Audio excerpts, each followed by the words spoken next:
আসসালামু আলাইকুম। বাবার বাসা আসলে আসলে অন্যরকম একটা মজা, আর বিশেষ করে গ্রামের বাসা। তো আসছি পর্যন্ত কিন্তু একদিনও নারিকেল পাড়া হয় নাই, ডাব নারিকেল। তো আজকে যেহেতু একটু বৃষ্টি নাই, গাছও শুকনো আছে, এটা হচ্ছে আমার ভাইয়ের ছেলে। ওরে গাছ উড়িয়ে দিছি। প্রায় 10-12টার মতো গাছ আছে আপনার, হচ্ছে নারিকেল গাছ। তা আমরা যখনই আসি তখনই কিন্তু খাওয়া হয়। যখন বাড়িতে ছিলাম তখনও একবারে 10-15টা করে নারিকেল পাড়া হতো। তো কে কে এইভাবে নারিকেল পায়রা মানে খাইছেন ডাব নারিকেল অবশ্যই কমেন্টসে জানাবেন। আমার ছোটো ছেলেটা যখন হয়নি, পেটে ছিল, আমি কিন্তু তখন কিন্তু শীতের দিন ছিল, এত ডাব খাইছি যা বলার মতো না। এর জন্যই বোধহয় ডাবের মতো মানে ফর্সা হয়েছে আমার ছোটো ছেলেটা। তো এখন বাইরের ছেলেরে গাছ উঠিয়ে দিলাম, ও ডাব পাড়তাছে।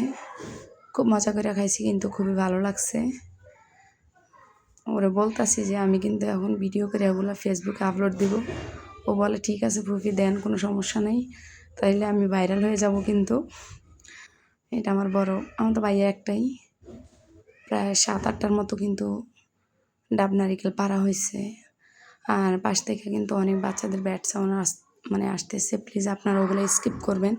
আর আমার গলাটা কিন্তু ভেঙে গেছে, মানে কি বলবো, বাপের বাসায় আসলে বোনেরা, মা, ভাইয়ের বউ সবাই মিলা দুষ্টামি হাসি এগুলা মানে করতে করতে আর অবস্থা ওই যে থাকে না। এর জন্য বোধহয় গলাটা ভেঙে গেছে। যে অনেকগুলো নারিকেলে কিন্তু পারছে। তো এগুলো কিন্তু আমার ভাইয়ের ছেলেটাই কাটছে। এই তো আমরাই খাইলাম, কিন্তু অনেক মজা হয়েছে।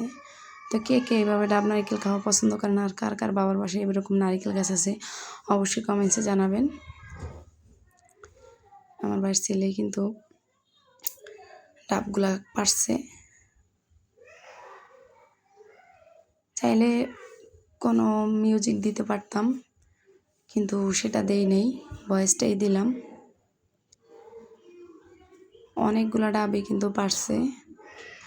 তো এগুলো কিন্তু নারিকেল হয় না একদমই, মানে কচি, আর একেবারে ভিতরে পানি পানি, এক ঝক পানি হয়েছে।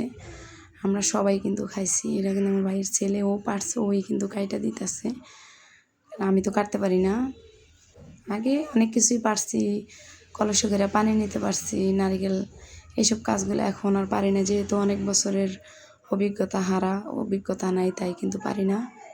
আর আমি কোনো নির্দিষ্ট টাইমে কিন্তু এখন ভিডিও আপলোড দিতে পারতাছি না, কারণ হচ্ছে যেহেতু গ্রামের বাসায় আসছি, এখানে কিন্তু একদমই কারেন্ট থাকে না। তারপরে হচ্ছে আপনার নেট থাকে না, কি বলবো, কিচ্ছু বলার নাই। লাইভও করতে পারতাছি না। যখনই পারি সবার ভিডিওগুলো দেখে দিই, যদি কারেন্ট থাকে ফুল ওয়াশ করে দিই। আর আশা রাখছি আপনারাও আমার ভিডিওগুলো দেখে দিবেন। আর ভিডিওর এই পর্যন্ত যারা আসছেন প্লিজ আমার চ্যানেলটিকে সাবস্ক্রাইব করে দিবেন। আর হচ্ছে যারা নতুন আছেন পাশে থাকা বেল আইকনটি অন করে দিবেন, যাতে আমি কোনো ভিডিও ছাড়ার সাথে সাথে নোটিফিকেশন আপনারা পেয়ে যান। প্লিজ আর একটা কথা, আমার ভিডিওগুলো যারাই দেখা শুরু করবেন একটা লাইক দিয়ে দিবেন। আমি দেখি 4টা-5টা যদি কমেন্ট আসে, সেখানে 2-3টা কিন্তু মানে লাইক পড়ে। দেখেন না, আমার মানে ভিডিওতে একদমই ভিউজ হচ্ছে না, তারপরও না ধৈর্য ধরে কিন্তু ভিডিওগুলো করি, ভয়েস দেই, এডিট করি। আর হচ্ছে আপনাদের ভালোবাসার জন্য, আর আপনারা এত সুন্দর সুন্দর কমেন্ট করেন যে আপু তোমার ভিডিওগুলো খুব ভালো লাগে, ফুল ওয়াচ করে দিলাম। আসলে আমি মানে কয়েকটা আপুর জন্যই বোধহয়, আপু ভাইয়াদের জন্যই বোধহয় আমি ভিডিওগুলো করি। সবাই ভালো থাকবেন, সুস্থ থাকবেন। আজকের মতো এখানে বিদায় নিচ্ছি। আল্লাহ হাফেজ। আসসালামু আলাইকুম।